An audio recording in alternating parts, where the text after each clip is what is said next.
Това е истината за Бермудския триъгълник.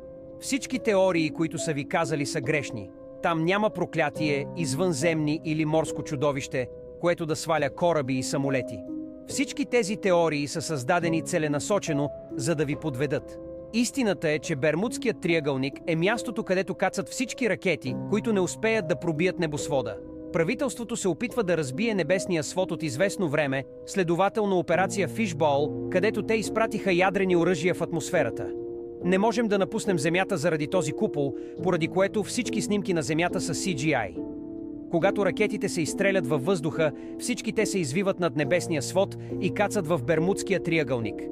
Правителството умишлено е създало тези митове за триъгълника, за да попречи на хората да пътуват до там и да открият стотиците ракети, за които се предполага, че са в космоса. И ако някой се опита да пътува до там, военните ще се ангажират и ще ви спрат, заплашвайки да атакуват. Всичко това е само теория на конспирацията, но доказателствата са много убедителни. Абонирайте се за още видеа.